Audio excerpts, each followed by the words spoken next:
നമസ്കാരം. ജനം ഡിബേറ്റിലേക്ക് എല്ലാ പ്രേക്ഷകരെയും സ്വാഗതം ചെയ്യുകയാണ്. അയ്യപ്പ ഭക്തരുടെ മനസ്സിൽ ഒരിക്കലും ഉണങ്ങാത്ത മുറിവാണ് 2018 മണ്ഡലകാലം. അയ്യപ്പ സന്നിധിയുടെ പാവനത സംരക്ഷിക്കാൻ, അവിടുത്തെ ആചാരം സംരക്ഷിക്കാൻ എല്ലാം മറന്നിറങ്ങിയ ഭക്തരെ തലങ്ങും വിലങ്ങും ഓടിച്ചിട്ട് തല്ലിയ പിണറായി സർക്കാർ. തലയിൽ മുണ്ടിട്ടെത്തിയ ബിന്ദു അമ്മിണിയെയും മുഖം മറച്ചെത്തിയ കനകദുർഗയെയും മല കയറാൻ കിണഞ്ഞു പരിശ്രമിച്ച സർക്കാർ വർഷങ്ങൾക്കിപ്പുറം ഒരു ആഗോള അയ്യപ്പ ഭക്ത സംഗമവുമായി രംഗത്ത് വരുന്നത് ശബരിമലയോടോ അയ്യപ്പ ഭക്തരോടോ ഉള്ള ആത്മാർത്ഥത കൊണ്ടല്ല, അയ്യപ്പനോടുള്ള ഭക്തി കൊണ്ടുമല്ല, മറിച്ച് ഖജനാവിനോടുള്ള ആർത്തിയാണോ എന്ന പ്രസക്തമായ ചോദ്യമാണ് ഭക്തരുടെ മനസ്സിൽ ഉയരുന്നത്. 2018 മണ്ഡല മകരവിളക്ക് കാലത്ത് ഈ കമ്മ്യൂണിസ്റ്റ് ഭരണകൂടം എന്താണ് ശബരിമല സന്നിധാനത്തും അയ്യപ്പന്റെ പൂങ്കാവനത്തിലും കാട്ടിക്കൂട്ടിയത് എന്ന ദൃശ്യങ്ങൾ നമുക്ക് ആദ്യം കാണാം. അതിനുശേഷം സംവാദത്തിലേക്ക്.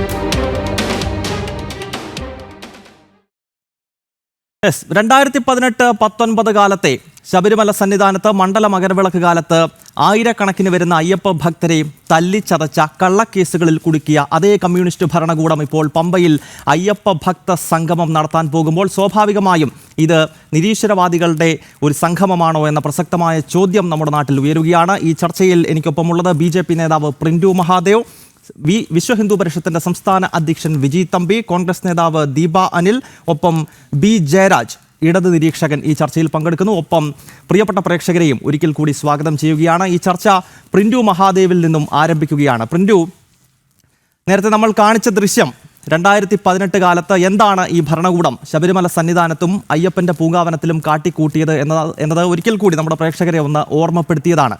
നമുക്കറിയാം, കഴിഞ്ഞ ദിവസം ബിന്ദു അമ്മിണിയെ പോലെയുള്ള ആക്ടിവിസ്റ്റുകൾ ശബരിമലയിലേക്ക് അല്ലെങ്കിൽ പമ്പയിലേക്ക് എത്തുന്നു എന്ന കൃത്യമായ സന്ദേശം നൽകുകയാണ്.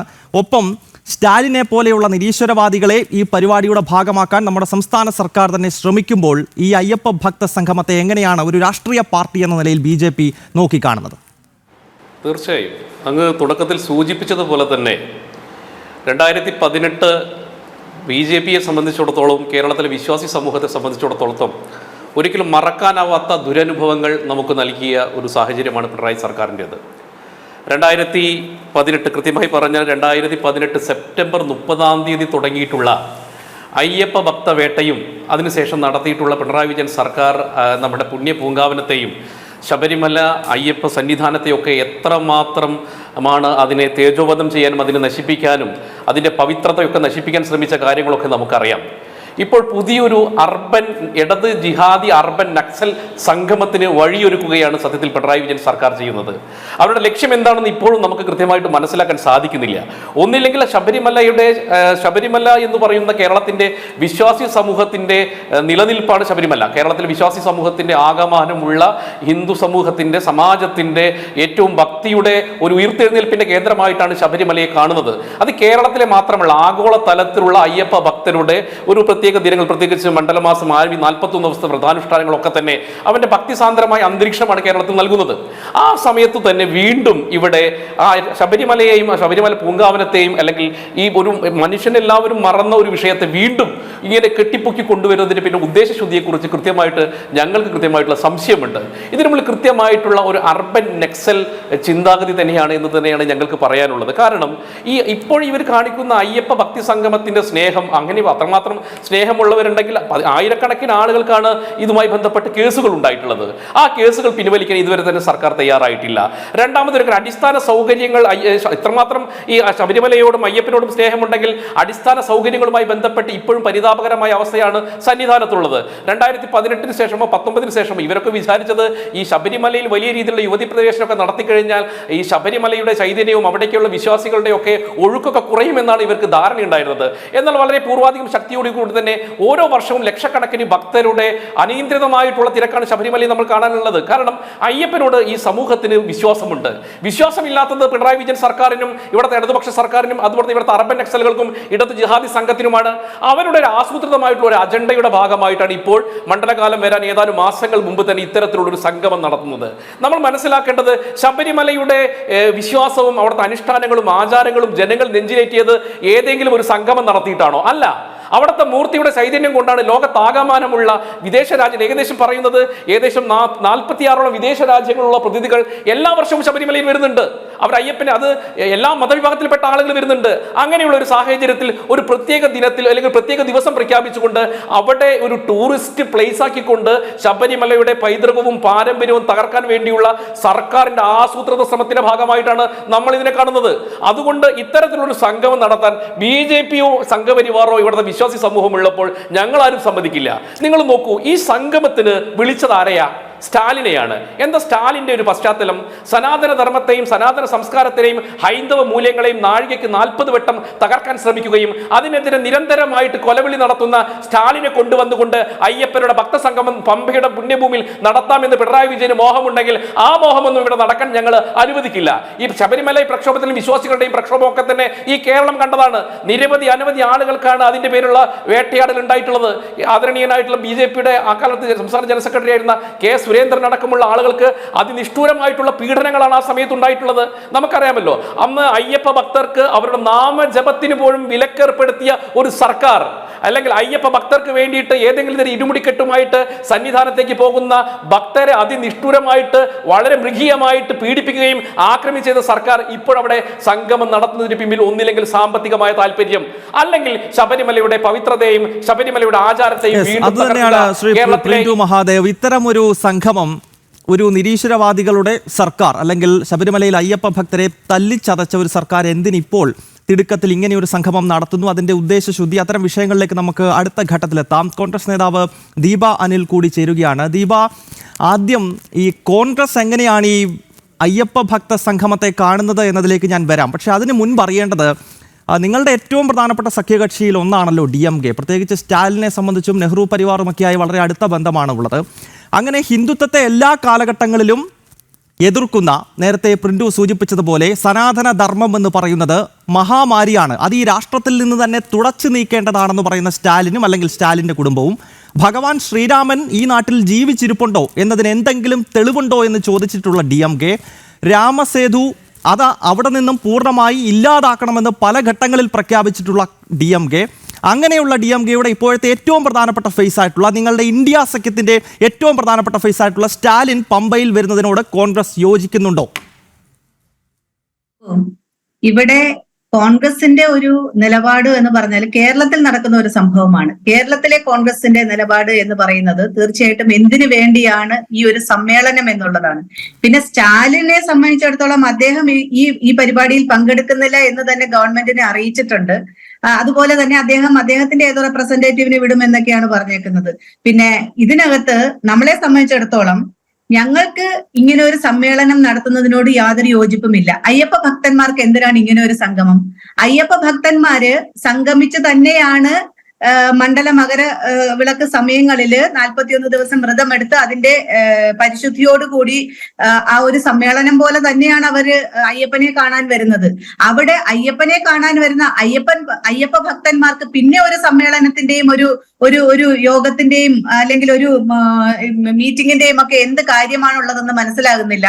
ഇവിടെ തീർച്ചയായിട്ടും ഗവൺമെന്റിനെ ഇടതുപക്ഷത്തെ സംബന്ധിച്ചിടത്തോളം ഏത് വിധേനയും ദീപാനിൽ അവിടെ ജനങ്ങളെ ഞാൻ നേരത്തെ തന്നെ അതാണ്, അതായത് കോൺഗ്രസിന്റെ ഈ അയ്യപ്പ ഭക്ത സംഗമത്തിനോടുള്ള സ്റ്റാൻഡ് എന്നതിനപ്പുറത്തേക്ക് സ്റ്റാലിനെ പോലെ ഒരു നിരീശ്വരവാദിയെ അല്ലെങ്കിൽ ഹിന്ദുത്വത്തെ ഹൈന്ദവ സംസ്കൃതിയെ എപ്പോഴും തള്ളിക്കളയുന്ന ഒരു വ്യക്തിയെ പമ്പാ മണപ്പുറത്ത് ഇത്തരം ഒരു സംഗമത്തിന് ക്ഷണിച്ചത്. പിന്നീട് ഹൈന്ദവ സംഘടനകളുടെ പ്രതിഷേധം ശക്തമായപ്പോൾ അദ്ദേഹം വരുന്നില്ല എന്ന് ഇപ്പോൾ പറയുന്നുണ്ട്. പക്ഷേ എങ്കിൽ പോലും ആ ക്ഷണിച്ച പിണറായി സർക്കാരിന്റെ നടപടി ശരിയാണോ എന്നതാണ് ചോദ്യം. പിണറായി സർക്കാരിന്റെ നടപടി, ഈ മഹാസമ്മേളനം നടത്തുന്ന പമ്പയിൽ അയ്യപ്പ സമ്മേളനം നടത്തുന്ന നടപടി തന്നെ തെറ്റാണ് എന്നാണ് ഞങ്ങൾക്ക് പറയാനുള്ളത്. പിന്നെയല്ലേ അതിൽ വിളിക്കുന്ന ആളുകളുടെ കാര്യം പറയേണ്ടത്. ഈ സമ്മേളനം നടത്തുന്നത് തന്നെ തെറ്റാണ്. അതിന് യാതൊരു യോഗ്യതയുമില്ലാത്ത ഒരു ഗവൺമെന്റാണിത്. കാരണം വിശ്വാസി സമൂഹത്തെ വെല്ലുവിളിച്ചുകൊണ്ട് ഒരു കോടതി ഉത്തരവിന്റെ മറവില് ഇവിടെ എന്തൊക്കെയാണ് കാട്ടിക്കൂട്ടിയതെന്ന് ഇപ്പൊ ഈ വീഡിയോയിൽ കണ്ടതാണ്. അതുപോലെ തന്നെ വിശ്വാസ സമൂഹം മുഴുവൻ കണ്ടതാണ്. ഇവിടെ അയ്യപ്പ ഭക്തന്മാർക്ക് അയ്യപ്പനെ കാണാൻ വരുന്നതിനോ അല്ലെങ്കിൽ മറ്റു കാര്യങ്ങൾക്കോ ഒന്നും തന്നെ, അയ്യപ്പനെ ഭജിക്കുന്നതിനോ ഒന്നും തന്നെ പിണറായി വിജയനെയോ അദ്ദേഹത്തിന്റെ സർക്കാരിനെയോ പോലുള്ള നിരീശ്വരവാദികളുടെ ഒന്നും സപ്പോർട്ടോ അല്ലെങ്കിൽ സൗജന്യമോ ആവശ്യമില്ല. ഈ ദൃശ്യത്തിലെങ്ങും കോൺഗ്രസ്സുകാരെ കാണാനില്ല. ആ കാര്യം കൂടി നമ്മൾ ഓർക്കേണ്ടതുണ്ട്. കോൺഗ്രസ്സുകാരും ആ സമയത്ത് ഉണ്ടായിരുന്നില്ല. അതിൽ കാണുന്നുണ്ടായിരുന്നു. കോൺഗ്രസ്സുകാർ തന്നെയാണ് അതിൽ കൂടുതലും എടുത്തത്. പക്ഷേ കോൺഗ്രസ്സുകാരെ സംബന്ധിച്ചിടത്തോളം അന്ന് 2018 നടന്ന ഈ ഒരു ആചാര ലംഘനത്തില് രാഷ്ട്രീയമായ മുതലെടുപ്പ് നടത്താൻ ഞങ്ങൾ പോയിട്ടില്ല. BJP-ക്കാരെ പോലെ അടച്ചിട്ട മുറിയിലിരുന്ന് വിശ്വാസികൾക്ക് അവരുടെ വിശ്വാസം വ്രണപ്പെടട്ടെ, അത് ഞങ്ങൾക്ക് സുവർണ അവസരമാണ് എന്ന് പറഞ്ഞുകൊണ്ടുള്ള ഒരു സമീപനം കോൺഗ്രസ്സുകാർക്ക് ഇല്ലാത്തത് കൊണ്ട് ഒരുപക്ഷെ വീഡിയോയിലൊന്നും കോൺഗ്രസ്സുകാരെ കാണില്ല. എവിടെയാണ് കോൺഗ്രസ്സുകാർ ഉണ്ടായിരുന്നത്? എവിടെയാണ് കോൺഗ്രസ് നേതാക്കൾ എവിടെയാണ് ഉണ്ടായിരുന്നത്? ഒന്ന് പറഞ്ഞു തരുമോ? 2018 ഈ മണ്ഡല മകരവിളക്ക് കാലത്ത് കേരളത്തിലെ അയ്യപ്പ ഭക്തർ തെരുവിൽ പ്രതിഷേധിക്കുന്ന ഘട്ടത്തിൽ കോൺഗ്രസ് നേതാക്കൾ എവിടെയാണ് ഉണ്ടായിരുന്നത്? കോൺഗ്രസിന്റെ ആ നിലപാടിന് ജനങ്ങൾ നൽകിയ മറുപടി തന്നെയായിരുന്നു 19 സീറ്റിലും കോൺഗ്രസിന്റെ പ്രതിനിധികളെ വിജയിപ്പിച്ചുകൊണ്ട്, സ്ഥാനാർത്ഥികളെ വിജയിപ്പിച്ചുകൊണ്ട് ജനങ്ങൾ കോൺഗ്രസിന്റെ നിലപാടിനോട് ഐക്യദാർഢ്യം പ്രഖ്യാപിച്ച ഒരു തെരഞ്ഞെടുപ്പ് ഫലം കൂടിയായിരുന്നു ഈ 2018 ഈ സംഭവം കഴിഞ്ഞുള്ള പാർലമെന്റ് തെരഞ്ഞെടുപ്പ്. അന്ന് വിശ്വാസ സമൂഹത്തിന്റെ കൂടെയാണെന്ന് പറഞ്ഞുകൊണ്ട് വിശ്വാസ സമൂഹത്തിനെ ഒരു കഴുകൻ കണ്ണോടുകൂടി കണ്ട BJP-യെ തിരിച്ചറിഞ്ഞത് കൊണ്ടാണ് വിശ്വാസ സമൂഹം അന്ന് BJP-ക്ക് വോട്ട് ചെയ്യാതെ കോൺഗ്രസിന് വോട്ട് ചെയ്ത് കോൺഗ്രസിന്റെ 19 MP-മാരെ. ദീപാനിൽ ഈ ചോദിക്കുന്നത് മറ്റൊന്നും കൊണ്ടല്ല, ഈ കോൺഗ്രസ് നേതാക്കൾ എവിടെയാണ് പ്രതിഷേധിച്ചത്? ഇത് കോൺഗ്രസ് നേതാക്കൾക്കെതിരെ കേസുണ്ടോ? 2018 ഇത്രയും വലിയ പ്രതിഷേധം ഭക്തരുടെ ഭാഗത്ത് നിന്നുണ്ടാകുമ്പോൾ നിങ്ങളുടെ ഏത് നേതാവിനെതിരെയാണ് കേസുള്ളത്? ശബരിമല, പമ്പ സ്ഥലങ്ങളിൽ എപ്പോഴെങ്കിലും ഖദർധാരികളായ കോൺഗ്രസ്സുകാർ എത്തിയിരുന്നു? ഞാൻ കണ്ടിട്ടില്ല. അതുകൊണ്ടാണ് ഞാൻ എടുത്തെടുത്ത് ചോദിക്കുന്നത്.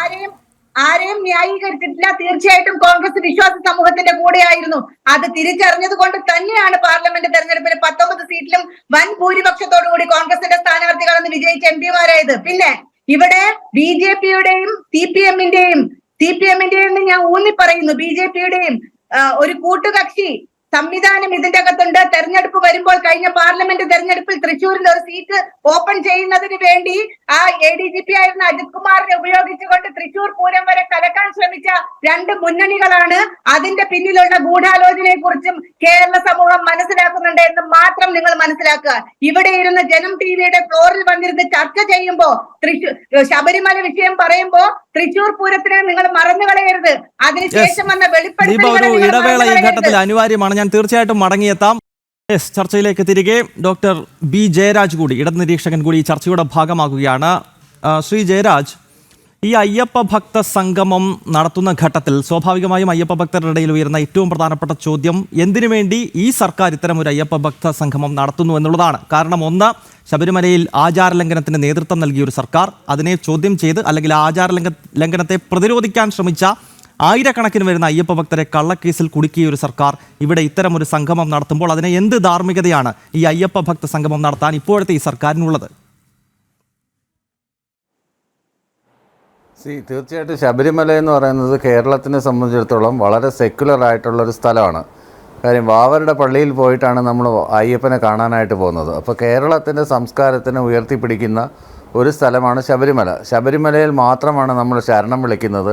വേറെ ഒരു ക്ഷേത്രങ്ങളിലും നമ്മൾ ശരണം വിളിക്കാറില്ല എന്നുള്ളതൊക്കെ അതിൻ്റെ ബൗദ്ധിക പാരമ്പര്യവുമായിട്ട് ബന്ധപ്പെട്ട് ബുദ്ധിസ്റ്റ് റിലീജിയനുമായിട്ട് ബന്ധപ്പെട്ടിട്ടുള്ള ചില കണക്ഷൻസൊക്കെ നമുക്ക് ഹിസ്റ്റോറിക്കലി വായിച്ചെടുക്കാനായിട്ട് പറ്റും. അങ്ങനെയൊക്കെ ഏത് മതത്തിൽപ്പെട്ട ഏത് വിശ്വാസിക്കും കയറി ചെല്ലാവുന്ന ഒരു സ്ഥലമാണ് ശബരിമല എന്ന് പറയുന്നത്. ക്രിസ്ത്യാനി ആയിക്കോട്ടെ, മുസ്ലിം ആയിക്കോട്ടെ, അത് കേരളത്തിൻ്റെ കൾച്ചറിൽ എംബഡഡ് ആണ് ശബരിമലയുടെ കൾച്ചർ. അപ്പോൾ ആ ഒരു കൾച്ചർ ലോകത്തിന് മുന്നിൽ ഉയർത്തിപ്പിടിക്കുക എന്നുള്ളത് കേരളത്തിൻ്റെ ഒരു വളരെ പ്രധാനപ്പെട്ട ഒരു കൾച്ചറൽ എന്താണ് അതിന് പറയുന്നത്, നമ്മളുടെ ഒരു സാംസ്കാരിക പ്രദർശനം തന്നെയാണ് അത്. ഉദാഹരണത്തിന് നമ്മളിപ്പം ഞാൻ കുംഭമേളയ്ക്ക് പോയിട്ടുള്ള ഒരാളാണ്.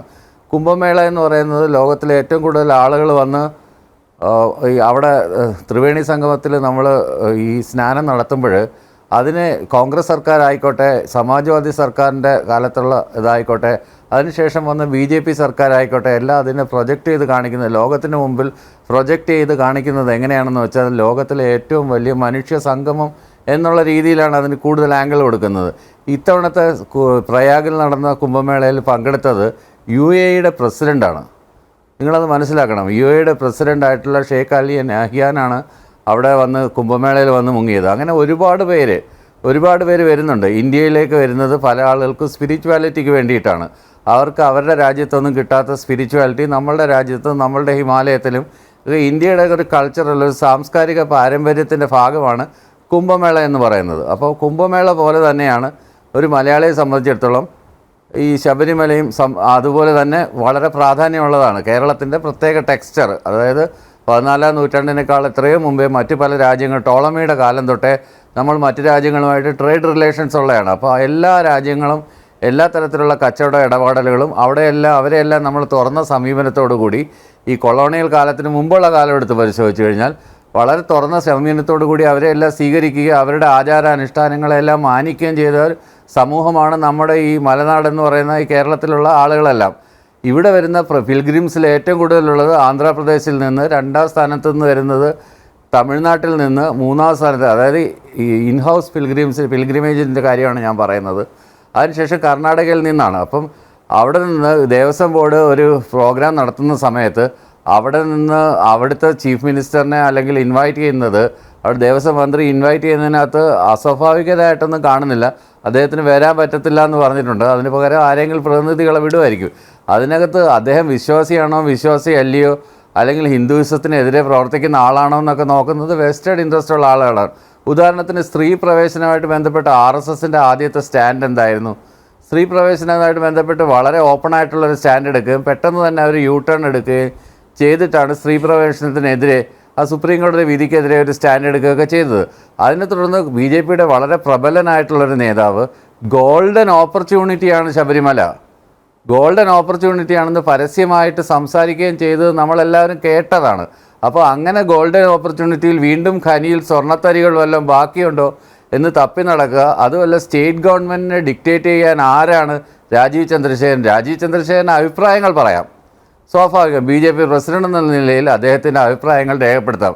പക്ഷേ ആരെ ക്ഷണിക്കണം, ആരെ ക്ഷണിക്കേണ്ട, ആരെ വരുത്താം, വിശ്വാസികൾ മാത്രമേ കയറാൻ പാടുള്ളൂ. അങ്ങനെയാണെങ്കിൽ നമ്മൾ യൂറോപ്പിലൊക്കെ പോകുമ്പം സിസ്റ്റൈൻ ചാപ്പലിൽ കയറി മൈക്കലാഞ്ചലോയുടെ വർക്കൊക്കെ കാണുന്നത് അവിടെ നമ്മൾ വിശ്വാസിയായിട്ടാണോ? അവിടുത്തെ ആർട്ടിഫാക്റ്റും മറ്റു കാര്യങ്ങളും കണ്ട് അവിടുത്തെ കൾച്ചറൽ കാര്യങ്ങളൊക്കെ മനസ്സിലാക്കാൻ വേണ്ടിയിട്ടാണ്. അങ്ങനെ പല അർത്ഥത്തിലുള്ള ആളുകളും ക്ഷേത്ര ദർശനങ്ങൾ നടത്താറുണ്ട്. ചിലർക്ക് അവിടുത്തെ ക്ഷേത്ര കലകളിലായിരിക്കും താല്പര്യം, ചിലർക്ക് അതിൻ്റെ വാസ്തുശാസ്ത്രത്തിലായിരിക്കും താല്പര്യം, ചിലർക്ക് ഭക്തിയിലായിരിക്കും താല്പര്യം. അങ്ങനെ പല തരത്തിലുള്ള ആളുകൾ ചോദിച്ച ഒരു ചോദ്യമുണ്ട്. അതിനകത്ത് ഒരു പ്രശ്നം എന്താണെന്ന് വെച്ച് കഴിഞ്ഞാൽ, ഈ രാജീവ് ചന്ദ്രശേഖർ തന്നെ അദ്ദേഹത്തിന്റെ വാർത്താ സമ്മേളനത്തിൽ ചോദിച്ച ഒരു ചോദ്യം, ഇതൊരു മുസ്ലിം പള്ളിയുമായി ബന്ധപ്പെട്ടാണെങ്കിൽ, അതായത് മുസ്ലിം വിരുദ്ധത തുടർച്ചയായി പ്രസംഗിക്കുന്ന ഒരാളിനെ മുസ്ലിം പള്ളിയിൽ ഒരു പരിപാടിക്ക് ക്ഷണിക്കുവാൻ CPM ഇവിടുത്തെ സർക്കാരോ തയ്യാറാകുമോ? അതൊരു പ്രധാനപ്പെട്ട ചോദ്യമല്ല, അദ്ദേഹം ഒന്ന് വാർത്താ സമ്മേളനത്തിൽ ഉന്നയിച്ചതാണ്. അത് എപ്പോഴും നമ്മൾ ചോദിക്കുന്ന ഒരു ചോദ്യമാണ്. ഉദാഹരണത്തിന് നമ്മുടെ വെള്ളായണിയിൽ ക്ഷേത്രത്തിൽ കാവി കളറിലെ കൊടി കെട്ടുന്നതിനെക്കുറിച്ച്, എല്ലാ സ്ഥലത്തും കാവി കളറിനെ കൊടി കെട്ടുന്നതിനെക്കുറിച്ച് ഒരു തർക്കമുണ്ടായി. ആ തർക്കം ഉണ്ടായ സമയത്ത് ദേശീയ ചാനലുകൾ പല ആളുകളും ചോദിച്ചു, ഇതുപോലെ പള്ളിയിൽ എന്തുകൊണ്ടാണ് കാവിക്കൊടി കെട്ടാൻ, അവിടെ വിവിധ വർണ്ണങ്ങളിലുള്ള കൊടി കെട്ടാൻ, പച്ചയല്ലാതെ വേറെ എന്താ കെട്ടാൻ? അവിടെയാണ് നമ്മൾ ഹിന്ദു മതവും സെമിറ്റിക് മതങ്ങളും പേഗൻ റിലീജിയനും തമ്മിലുള്ള വ്യത്യാസം മനസ്സിലാക്കേണ്ടത്. ബഹുദൈവ വിശ്വാസത്തിൽ പിന്തുടരുന്ന ഒരാൾക്ക് ഇത്തരത്തിലുള്ള ടോളറൻസ് ആവുകയും ഏകദൈവ വിശ്വാസം, അതായത് ക്രിസ്ത്യാനിറ്റി, ഇസ്ലാം എന്നൊക്കെ പറയുന്നത് അവർ ഒരേ ഒരു ദൈവത്തിൽ മാത്രം വിശ്വസിക്കുന്നവരാണ്, മറ്റ് ദൈവങ്ങളെ ആരെയും അവരെ അംഗീകരിക്കുന്നില്ല. അപ്പോൾ അങ്ങനെയുള്ളൊരു സമൂഹത്തിൽ അവർക്ക് ഈ ലെസ് ടോളറൻസ് ആണോ ഉള്ളത് എന്ന് നമുക്കെല്ലാം പറയാതെ തന്നെ അറിയാവുന്ന കാര്യമാണ്. അപ്പോൾ അങ്ങനെയുള്ള സ്ഥലങ്ങളിൽ നമുക്ക് അടിച്ചേൽപ്പിക്കാൻ പറ്റുന്ന ഒരു കാര്യമല്ല ഇത്തരത്തിലുള്ള കാര്യങ്ങൾ. അതുകൊണ്ട് അവർക്കതിനുള്ള ഇതുണ്ട്. നമ്മളുടേതൊരു ബഹുദൈവ വിശ്വാസവും ഹിന്ദുയിസത്തിൻ്റെ പ്രധാനപ്പെട്ട പ്രത്യേകത എന്താണ്? ഹിന്ദുത്വയുടെ കാര്യമല്ല ഞാൻ പറയുന്നത്, it's a way of life. ഹിന്ദുയിസത്തിൻ്റെ കാര്യമാണ്, അതിൻ്റെ പൊളിറ്റിക്കൽ ആംഗിളായിട്ടുള്ള ഹിന്ദുത്വയുടെ കാര്യമല്ല ഞാൻ പറയുന്നത്, ഹിന്ദുയിസത്തിൻ്റെ കാര്യത്തിനാണ്. അതിനകത്താണ് നമ്മൾ സർവധർമ്മ സമഭാവന എന്നൊക്കെ പറയുന്ന ഒരു കാര്യമുണ്ടല്ലോ. സർവധർമ്മ സമഭാവന എന്നൊക്കെ പറയുന്നത് വളരെ ഉദാത്തമായിട്ടുള്ള ഒരു കോൺസെപ്റ്റ് ഹിന്ദുയിസത്തിൽ മാത്രമേ ഉള്ളൂ. Hinduism is A part of life, it's a way of life. അതിനുള്ള മറുപടി തീർച്ചയായും VHPയുടെ സംസ്ഥാന അധ്യക്ഷൻ വിജി തമ്പിക്ക് നൽകാനുണ്ടാകും. ശ്രീ വിജി തമ്പി, സർവധർമ്മ സമഭാവന അത് ഹിന്ദുക്കൾക്കും മാത്രം അവകാശപ്പെട്ടതാണോ? കാരണം ഇപ്പോൾ ഇടത് നിരീക്ഷകൻ ഇവിടെ ചൂണ്ടിക്കാണിക്കുന്നത് സ്റ്റാലിനെ പോലെ ഒരു ഹിന്ദു വിരുദ്ധൻ, എപ്പോഴും ഹിന്ദു വിരുദ്ധത പ്രസംഗിച്ചുകൊണ്ടിരിക്കുന്ന, ക്ഷേത്രാചാരങ്ങളെ തുടർച്ചയായി തള്ളിക്കളയുന്ന ഒരു വ്യക്തിയെ, അല്ലെങ്കിൽ ബിന്ദു അമ്മിണിയെ പോലുള്ള ആക്ടിവിസ്റ്റുകളെ ഈ പമ്പയിലേക്ക് വിളിക്കുന്നതിൽ, ശബരിമലയിലേക്ക് ക്ഷണിക്കുന്നതിൽ അസ്വാഭാവികമായി ഒന്നും തന്നെ ഇല്ല എന്നാണ് ഇടത് നിരീക്ഷകൻ ഈ ചർച്ചയിൽ പറയുന്നത്. വിജി തമ്പി, നമസ്കാരം. സ്വാമി ശരണം.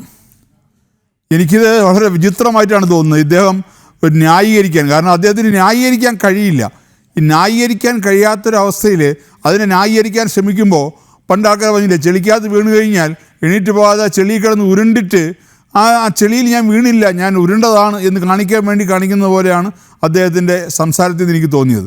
കാര്യം ഇദ്ദേഹം നിരത്തുന്ന ഓരോ കാര്യങ്ങളൊക്കെ തമാശ. ഞാൻ ചോദിക്കട്ടെ, ഈ ഹിന്ദുക്കൾക്ക് മാത്രമേ ഉള്ളൂ ഈ സമഭാവനയും ഇതുമെല്ലാം?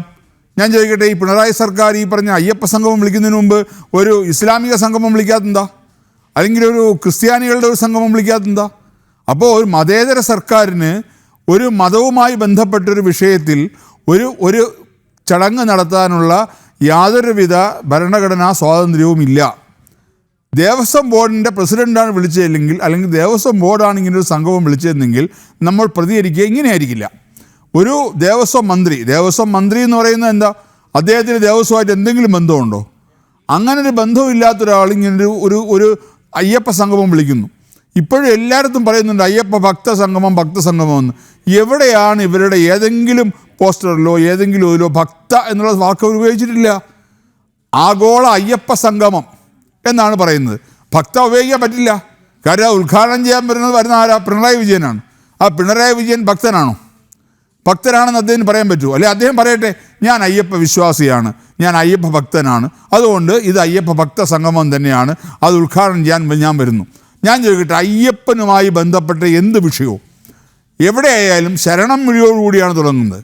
ഈ സംഗമത്തിൽ ശരണം വിളിയോടെ തുടങ്ങാൻ പറ്റുമോ? ശരണം വിളി ഒരാൾ വിളിച്ചു കൊടുത്താൽ പിണറായി അത് ഏറ്റുപറയുമോ? അല്ലെങ്കിൽ ദേവസ്വം മന്ത്രി വാസവൻ ഏറ്റുപറയുമോ? അല്ലെങ്കിൽ ഏതെങ്കിലും വരുന്ന അതിഥികൾ ഏറ്റുപറയുമോ? ഇല്ല.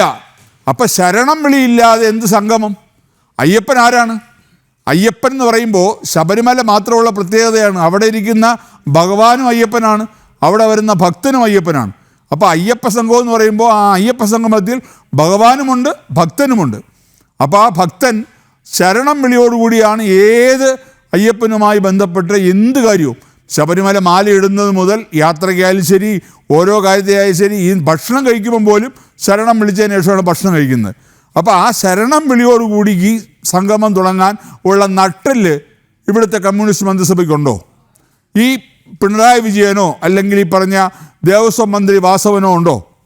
അങ്ങനെയാണെങ്കിൽ അവർ പറയട്ടെ, ഞങ്ങൾ ശരണം വിളിയോടുകൂടിയാണ് ഈ സംഗമം തുടങ്ങാൻ പോകുന്നത്, ഇത് ഭക്തന്മാരുടെ സംഗമമാണ്, ഞങ്ങൾക്കും ഭക്തിയുണ്ട്, ഞങ്ങൾ അയ്യപ്പ വിശ്വാസികളാണ്, അതുകൊണ്ടാണ് ഈ സംഗമം നടത്തുന്നത്. ഞാൻ പറയട്ടെ, അയ്യപ്പ വിശ്വാസികളല്ലാത്ത ഭക്തരല്ലാത്ത ഒരാളെപ്പോലും ഞങ്ങൾ അവിടെ പങ്കെടുപ്പിക്കില്ല എന്ന് പറയാനുള്ളൊരു നട്ടെല്ല് ഈ മന്ത്രിസഭയ്ക്കോ അല്ലെങ്കിൽ ദേവസ്വം ബോർഡോ ഉണ്ടോ? അവരാദ്യം അവർ കാണിക്കട്ടെ. ഞാൻ ചോദിക്കട്ടെ, ഇന്നും ഈ ബിന്ദു അമ്മിണി എന്ന് പറയുന്ന സ്ത്രീ, അവർ അയ്യപ്പ വിശ്വാസികളുടെ ഉള്ളിൽ തീകോരിയിട്ടൊരു സ്ത്രീയാണ്. കാര്യം ഇത്രയും പരമപവിത്രമായ ശബരിമലയിൽ ഒരു അർദ്ധരാത്രിയുടെ മറവിൽ ഈ പിണറായി പോലീസിൻ്റെ സഹായത്തോടെ ഈ രണ്ട് സ്ത്രീകളെ, ബിന്ദു അമ്മിണിയെയും കനകദുർഗയെയും, ശബരിമലയിൽ അവിടെ ആ മുകളിൽ കൊണ്ടുവന്ന് സോപാനത്ത് കൊണ്ടുവന്ന് ആചാരലംഘനം നടത്തി വളരെ രഹസ്യമായിട്ട് ആരും അറിയാതെ ചാക്കി കെട്ടി കൊണ്ടുപോയി. അപ്പോൾ അതിന് തുനിഞ്ഞൊരു സ്ത്രീയാണ്. അവർ പറയുന്നു അവർ വരുമെന്നും. അപ്പം ഞാൻ ചോദിക്കട്ടെ, ഇപ്പം ഇവരൊക്കെയാണോ ഈ ഭക്ത സംഗമം നടത്തുന്നത്? ഇവരൊക്കെയാണോ ശബരിമലയിലെ ഭക്തർ? ബിന്ദു അമ്മിണി ശബരിമല ഭക്തയാണോ? ഈ കനകദുർഗ ശബരിമല ഭക്തയാണോ? പിന്നെ വേറൊരു ഭക്തയുണ്ടല്ലോ, ഈ കറുത്ത വസ്ത്രവും ഇട്ട് ഒരു ഫേസ്ബുക്കിൽ വളരെ മോശമായ രീതിയിൽ പോസ്റ്റ് ഇട്ട ഒരു രഹന ഫാത്തിമ, അവരാണോ ഭക്ത? അപ്പോൾ പിണറായി വിജയനും ഈ വാസവനും ഉദ്ദേശിക്കുന്ന ഭക്തർ ഇവരാണോ? ഇവരെപ്പോലുള്ള ഭക്തരെയാണോ ഈ സംഗമത്തിൽ കൊണ്ടുവരാൻ അവർ ഉദ്ദേശിക്കുന്നത്? എങ്കിൽ സംഗമം ഗംഭീരമാവും, ഒരു സംശയവും വേണ്ട. പക്ഷേ യഥാർത്ഥ ഭക്തർ ഈ സംഗമത്തിൽ പങ്കെടുക്കില്ല എന്ന് തന്നെയാണ് ഞങ്ങളുടെ എല്ലാവരുടെയും വിശ്വാസം. കാര്യം പിന്നെ ആരെങ്കിലും ഭീഷണിപ്പെടുത്തിയോ അല്ലെങ്കിൽ പ്രീണിപ്പിച്ചോ ഇനി കൊണ്ടുവരാം. കാരണം സർക്കാരല്ലേ, സർക്കാർ പ്രത്യേകിച്ചും വാശി കാണിക്കാൻ മിടുക്കരാണ്. അപ്പോൾ പല രീതിയിലും പല ആൾക്കാരെ കൊണ്ടുവരാൻ ശ്രമിച്ചേക്കാം. പക്ഷേ അങ്ങനെ വരുന്നവർക്ക് അയ്യപ്പസ്വാമിയുടെ അനുഗ്രഹത്തിന് പകരം അയ്യപ്പസ്വാമിയുടെ ദ്വേഷമായിരിക്കും ലഭിക്കാൻ പോകുന്ന കാര്യത്തിൽ ഒരു സംശയവും വേണ്ട. കാര്യം ഇത് ഒരു എന്താ പറയുക, ഇത് ഒരു പണ്ട് ഇതുപോലെയായിരുന്നു ശ്രീ പിണറായി വിജയൻ വിചാരിച്ചത്. സുപ്രീം കോടതിയുടെ വിധി വന്നപ്പോൾ ശരി എന്നാൽ പിന്നെ ശബരിമലയെ അങ്ങ് തകർത്ത് കളയാം. കുറേ കാലം കൊണ്ട് ഇവർ ശ്രമിക്കുകയാണ്. ശബരിമല എന്ന് പറയുന്നത് കേരളത്തിൻ്റെ മലയാളികളുടെ ഭരദേവതയാണ്. ആ ക്ഷേത്രത്തെ എങ്ങനെയെങ്കിലും നശിപ്പിക്കാൻ വേണ്ടി കുറേ കാലമുണ്ട് ഈ കമ്മ്യൂണിസ്റ്റ് സർക്കാരും കോൺഗ്രസ് സർക്കാരും ഒക്കെ ശ്രമിച്ചുകൊണ്ടിരിക്കുകയാണ്. അതിൻ്റെ ഭാഗമായിട്ടാണ് പലപ്പോഴും അവിടുത്തെ ഈ പറഞ്ഞ ഈ ദേവസ്വം ബോർഡിലേക്ക് ഇവരുടെ ഈ പിണിയാളുകളെ നിയമിക്കുന്നത്. എത്രയോ പവിത്രമായ ഒരു സ്ഥാനമാണ് ദേവസ്വം ബോർഡ് പ്രസിഡന്റ്. മഹാനായ ഭാരതകേസരി മന്നത്ത് പത്മനാഭനാണ് തിരുവിതാംകൂർ ദേവസ്വം ബോർഡിൻ്റെ ആദ്യത്തെ പ്രസിഡന്റ്. അതുപോലെ എത്രയോ പ്രഗത്ഭരായ വ്യക്തികൾ ഇന്ന് സ്ഥലത്താണ് ഇന്ന് ഇവരുടെ ഏറാൻ മൂളികളെ പിടിച്ച് പ്രസിഡന്റും മെമ്പർമാരുമാക്കിയിട്ട് തോന്നിയവാസോത്തരിയും കാണിക്കുന്നത്. ഞാൻ ചോദിക്കട്ടെ, ഈ സംഗമം കൊണ്ട് എന്താ ലക്ഷ്യമിടുന്നത്? ഇതുപോലൊരു സംഗമം സ്പോർട്സിൻ്റെ പേരിൽ തിരുവനന്തപുരത്ത് നടത്തിയല്ലോ. അന്നത്തെ സ്പോർട്സ് മന്ത്രി പറഞ്ഞത് എന്താ? 6-7 കോടി രൂപ ആഗോളത്തിൽ നിന്ന് വരുന്നു എന്ന്. ഏകദേശം 3-4 കോടി രൂപ ഖജനാവിനെ പൊടിച്ചു. ഒറ്റ പൈസ വന്നില്ലെന്നുള്ളതാണ് എൻ്റെ അറിവ്. അതുപോലെ ഇത് ഈ ശബരിമലയിൽ വന്നിട്ടുള്ള പണം, ഭക്തർ കാണിക്കയിട്ട പണം, അവരയ്യപ്പന് സമർപ്പിച്ച പണം, അതിനെ എടുത്ത് പുട്ടടിക്കാനുള്ള പിണറായി സർക്കാരിൻ്റെ പുതിയ തന്ത്രമാണ് ഈ അയ്യപ്പ സംഗമം. ഇതിൻ്റെ പേരിൽ പിണറായി സർക്കാരിൻ്റെ അവരുടെ കമ്മ്യൂണിസ്റ്റ് പാർട്ടിയുടെ ഈ പറഞ്ഞ പല ആൾക്കാരും ഇതിനകത്ത് നിന്ന് പൈസ അടിക്കും. ഈ ഊരാളുങ്കോട് സൊസൈറ്റി ആയാലും ശരി, അല്ലെങ്കിൽ ഇനി മറ്റേ രീതിയിലുള്ള പാർട്ടി പരിപാടികൾ, അവരുടെ മറ്റ് സംഘടനകളെല്ലാം പൈസ അടിക്കാൻ വേണ്ടിയുള്ള ഒരു തന്ത്രം മാത്രമാണ് അയ്യപ്പ സംഗമം. ഇവിടെ ഭക്തരില്ല. സംഗമവുമായി ബന്ധപ്പെട്ട് ഉയർന്ന ഏറ്റവും പ്രധാനപ്പെട്ട വിമർശനങ്ങളിൽ ഒന്ന് ഇതിൽ സാമ്പത്തികമായി വലിയ ലക്ഷ്യം സംസ്ഥാന സർക്കാരും തിരുവിതാംകൂർ ദേവസ്വം ബോർഡും കാണുന്നു എന്നുള്ളതാണ്. ശ്രീ പ്രിന്റു മഹാദേവ്, നേരത്തെ ദീപാനിൽ ഇവിടെ പരാമർശിച്ച കാര്യം അങ്ങ് ശ്രദ്ധിച്ചു കാണുമല്ലോ. മാത്രമല്ല, ഈ അയ്യപ്പ ഭക്ത സംഗമം നടക്കുന്ന ഘട്ടത്തിൽ കേരളത്തിലെ മുഖ്യ പ്രതിപക്ഷമായിട്ടുള്ള കോൺഗ്രസിന്റെ നിലപാട് കൂടി നമ്മൾ പരിശോധിക്കണമല്ലോ. വി ഡി സതീശൻ പറയുന്നത് ഇതൊരു സംഘപരിവാർ CPIM അജണ്ടയുടെ ഭാഗമാണ് ഈ അയ്യപ്പ ഭക്ത സംഗമം എന്നുള്ളതാണ്.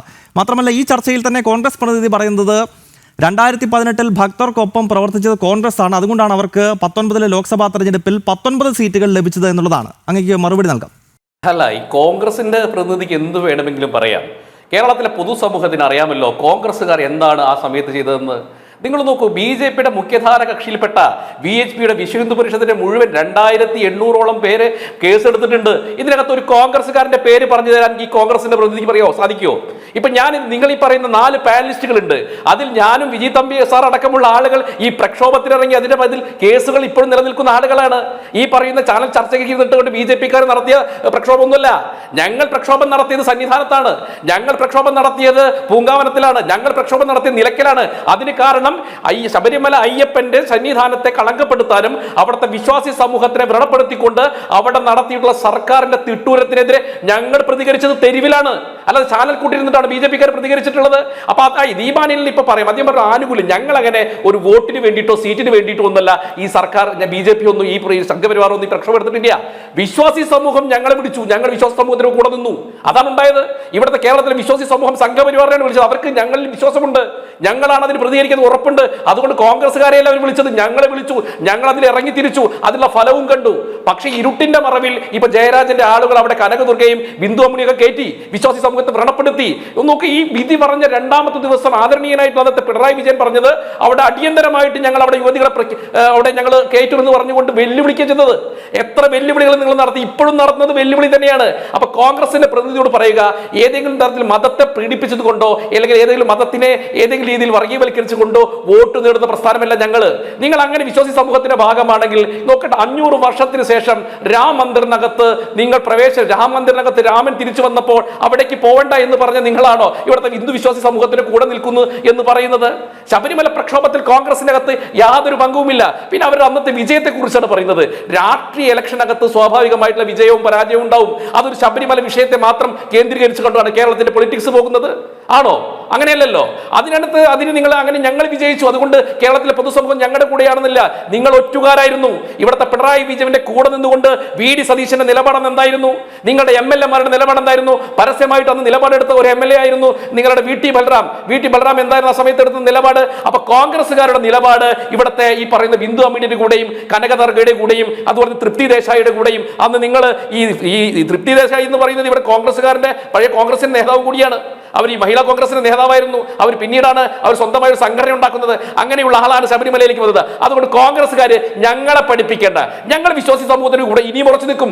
ഞങ്ങളതാണ് ഇപ്പോഴും പറയുന്നത്. നിങ്ങളുടെ സഖ്യകക്ഷിയാണല്ലോ അവിടെ സ്റ്റാലിൻ പറഞ്ഞേക്കുന്നത് മന്ത്രിമാരെയാണ്. നിങ്ങൾക്ക് പറയണം ഇതാ ശബരിമല വിഷയത്തിൽ അങ്ങനെയാണെങ്കിൽ സ്റ്റാലിനോട് നിങ്ങൾക്ക് പറയാനുള്ള ചങ്കൂറ്റം കാണിക്കണം. ഞങ്ങൾ ഒരു പ്രതിനിധിയെ അയക്കില്ല, അത് വിശ്വാസി സമൂഹത്തിന്റെ പ്രശ്നമാണെന്ന്. പിന്നെ നേരത്തെ ജയരാജൻ പറഞ്ഞു രാജീവ് ചന്ദ്രശേഖരൻ എന്താണ് ഇതിന്റെ കാര്യമെന്ന്. പിണറായി വിജയനേക്കാൾ കുറിച്ച് ഹിന്ദു സമൂഹത്തിന്റെ കാര്യം പറയാൻ അർഹതയുള്ള ഒരേ ഒരാള് രാജീവ് ചന്ദ്രശേഖരനാണ്. ഞങ്ങൾ വിശ്വാസി സമൂഹത്തെ പിന്നിൽ നിന്ന് കുത്തിയിട്ടില്ല, ഞങ്ങൾ മുന്നിൽ നിന്ന് പടം നയിക്കുകയാണ് ഞങ്ങൾ ചെയ്തത്. അതുകൊണ്ട് ഇപ്പോഴും പിണറായി വിജയൻ പറയുന്ന 3000 പ്രതിനിധികളുണ്ട്. ആ പ്രതിനിധികൾ ആരാണെന്നാണ് ഇവർ പറയുന്നത്? അവർ അയ്യപ്പ ഭക്തരാണോ? അവർ 41 ദിവസം വ്രതമെടുത്തിട്ടാണോ ശബരിമലയിലേക്ക് വരിക? ആണോ? ജയരാജന് ഉറപ്പുണ്ടോ? അവിടെ അങ്ങനെയാണ്. ഞാൻ ചോദിക്കട്ടെ, നിങ്ങൾക്ക് അയ്യപ്പ ഭക്തരോട് സത്യസന്ധമായി സ്നേഹമുണ്ടെങ്കിൽ സമസ്തവരാവതവും കേരളത്തിലെ ജനങ്ങളോട് മാപ്പ് പറഞ്ഞ് 41 ദിവസത്തെ വ്രതമെടുത്ത് ശബരിമലയിലേക്ക് കയറാൻ, ഇരുമുടിക്കെട്ടുമായി കയറാൻ പിണറായി വിജയന് ധൈര്യമുണ്ടോ? അപ്പൊ ഞങ്ങൾ അംഗീകരിക്കും നിങ്ങൾ അയ്യപ്പ ഭക്തർ കൂടെയാണെന്ന്. അല്ലാതെ ഈ ഗിമിക്ക് കൊണ്ടും നിങ്ങൾ സാമ്പത്തിക ലാഭത്തിന് വേണ്ടി പരമപവിത്രമായിട്ടുള്ള പമ്പ നദിയെയും ശബരിമല സന്നിധാനത്തെയും വീണ്ടും ഒരു കലാപഭൂമിയാക്കാനാണ് ശ്രമമെങ്കിൽ ഒരു സംശയം വേണ്ട, ഞങ്ങളുടെ ദേഹത്ത് ഞങ്ങളുടെ ശവത്തിൽ നടത്തിയിട്ട് ഇത്തരത്തിലുള്ള സംഗമങ്ങൾ ഞങ്ങൾ സമ്മതിക്കുകയുള്ളൂ. കാരണം ഞങ്ങൾ കുറെ കാലങ്ങളായി അനുഭവിക്കാൻ തുടങ്ങിയിട്ട്. നിങ്ങൾക്ക് എന്തായി? ഈ അനവധി ക്ഷേത്രങ്ങളുണ്ടല്ലോ കേരളത്തിൽ. ഗുരുവായൂരിലെ ഭക്തി സംഗമം എന്താ നിങ്ങൾ നടത്താത്തത്? അനവധി മുസ്ലിം ആരാധനാലയങ്ങളുണ്ടല്ലോ, ഹിന്ദു ആരാധനകളുണ്ട്. എന്തേ ഇവിടെയൊന്നും നിങ്ങൾ ഭക്തസംഗമം നടത്താത്തത്?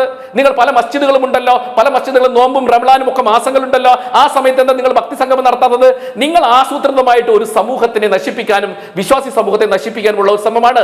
കാരണം ഇത് EMS നമ്പൂതിരിപ്പാടിന്റെ കാലഘട്ടം മുതൽ തന്നെ നിങ്ങൾ ശബരിമലയെ തകർക്കാൻ ശ്രമിച്ചുകൊണ്ടിരിക്കുകയാണ്. കാരണം അറിയാം, EMSന്റെ കാലഘട്ടം മുതൽ കേരളത്തിലെ അവിശ്വാസി സമൂഹത്തിൽ നിന്ന് കേരളത്തെ വിശ്വാസി സമൂഹമാക്കി മാറ്റിയത് ശബരിമല അയ്യപ്പനാണ്. ഇവിടുത്തെ സനാതന ധർമ്മത്തിന്റെ പാരമ്പര്യങ്ങൾ അടിസ്ഥാന ജനവിഭാഗത്തിന് സർവ്വസാധാരണ ജനങ്ങൾക്കിടയിലേക്ക് 41 ദിവസത്തെ സ്പിരിച്വാലിറ്റിയുടെ വ്രതശുദ്ധിയോട് കൂടിയിട്ട് മാറ്റിയത് ഇവിടെ ശബരിമല അയ്യപ്പനാണ്. അപ്പൊ അത് കൃത്യമായിട്ട് CPM-കാർക്ക് അറിയാം. അപ്പൊ അയ്യപ്പനോടുള്ള ജനങ്ങളുടെ വിശ്വാസത്തെ തകർക്കണം. അതൊരു ആഗോള തലത്തിൽ ഒരു ടൂറിസ്റ്റ് കേന്ദ്രമാക്കി മാറ്റണം. പരമപവിത്രമായിട്ടുള്ള അവിടെ ആചാരാനുഷ്ഠാനങ്ങളെ തകർക്കണം. അതിനു വേണ്ടിയിട്ടുള്ള ആഗോള തിരക്കഥയ്ക്ക് വേണ്ടിയിട്ടാണ് നിങ്ങൾ ഇത്തരത്തിലുള്ള ഒരു പണിയെടുത്തിട്ടുള്ളത്. അതിന് ഇടത് ജിഹാദി നക്സൽ അറബൻ കൂട്ടുകെട്ട് നിങ്ങളുടെ കൂടെയുണ്ട്. ആരുണ്ടായിരുന്നാലും ശരി, വിശ്വാസി സമൂഹത്തിന്റെ താല്പര്യമില്ലാത്ത കേസിനകത്ത് പിണറായി വിജയനും അവരുടെ സർക്കാരും ഏതെങ്കിലും തരത്തിൽ അതിൽ ഇറങ്ങിത്തിരിക്കുന്നുണ്ടെങ്കിൽ തീക്കൊള്ളി കൊണ്ട് വീണ്ടും നിങ്ങൾ ചൊറിയുകയാണ്. ഞങ്ങൾ ഇപ്പോഴും വ്രണപ്പെട്ടുകൊണ്ടാണ് ഞാൻ അടക്കമുള്ള ആളുകൾ ഇപ്പോഴും ഇരിക്കുന്നത്. പരമപവിത്രമായ സന്നിധാനത്തെ നിങ്ങൾ ഇരുടിന്റെ മറവിൽ ഇന്ന് കണ്ണൂരിലെ ഇപ്പോഴത്തെ ജില്ലാ സെക്രട്ടറി ആയിരുന്ന MV ജയരാജ്, അദ്ദേഹം അന്നായിരുന്നു പേഴ്സണൽ സെക്രട്ടറി. അന്ന് അദ്ദേഹമാണ് ഈ 2 വനിതകളെ നോക്കണം. നിങ്ങൾ ഒരു DYFI-കാരോ അല്ലെങ്കിൽ SFI-കാരോ അല്ല കയറിയത്. കേരളത്തിൽ ഏറ്റവും മോശമായ സാഹചര്യത്തിൽ ജീവിക്കുന്ന ചില വനിതകളെ, വിശ്വാസികളല്ലാത്ത വനിതകളെ നിങ്ങൾ അവിടെ കയറ്റിയിട്ടുണ്ടെങ്കിൽ അത് ഹിന്ദു വികാരത്തെ വ്രണപ്പെടുത്താനും അവിടുത്തെ ആചാര ലംഘനത്തെ തകർക്കാൻ വേണ്ടിയിട്ടാണ്. അതുകൊണ്ട് ഇനിയും ഒരു ആചാര ലംഘനത്തിന് പുറപ്പെടുമ്പോൾ ഞങ്ങൾ കയ്യും കെട്ടി നോക്കിയിരിക്കില്ല. ഞങ്ങൾ വെറുതെ പറയല്ല, കോൺഗ്രസ്സുകാരെ പോലെ ചാനൽ ചർച്ചയ്ക്ക് ഇരുന്നിട്ട് വീരവാദം പറയുകയല്ല. അയ്യപ്പനെ സംബന്ധിച്ചിടത്തോളം കേരളത്തിന്റെ പൊതുസമ്പത്താണ്. ഇവിടെ ഒരു വിശ്വാസി സംഗമം നടത്തിയിട്ടൊന്നുമല്ല ശബരിമലയ്ക്ക് ആളുകൾ വന്നിട്ടുള്ളത്. ലക്ഷക്കണക്കിന് കോടിക്കണക്കിന് ആളുകൾ ഓരോ വർഷവും കൂടി വരികയാണ്.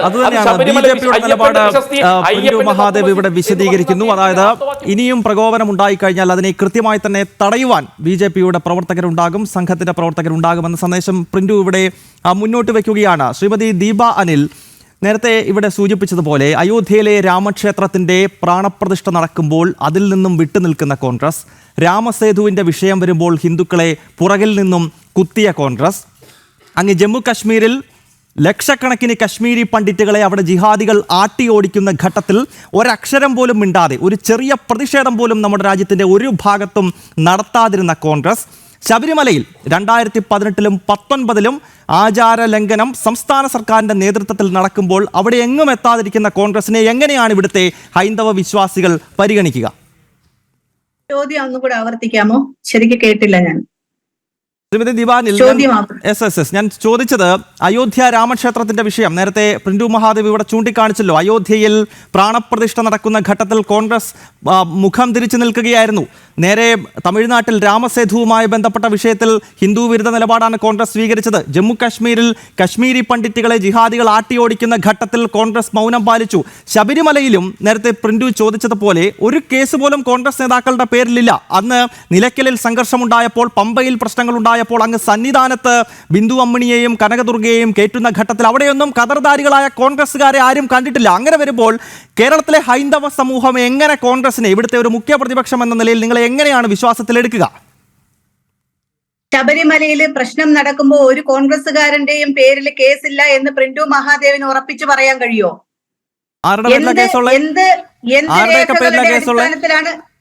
എന്റെ കുടുംബത്തിൽ നിന്നുള്ള പുരുഷന്മാരുടെ പേരിൽ കേസുണ്ട്. എന്റെ കുടുംബത്തിൽ നിന്നുള്ള ഈ ഹിന്ദുക്കളുടെ അട്ടിപ്പേർ അവകാശമൊന്നും സംഘപരിവാറും BJP അങ്ങ് എടുത്തു കളയരുത്. ആരുടെ പേരിലാണ് കേസുള്ളത് ദീപാനിൽ? ഒരാളുടെ പേര് പറയൂ, ഒരു പ്രമുഖ നേതാവിന്റെ പേര് പറയൂ.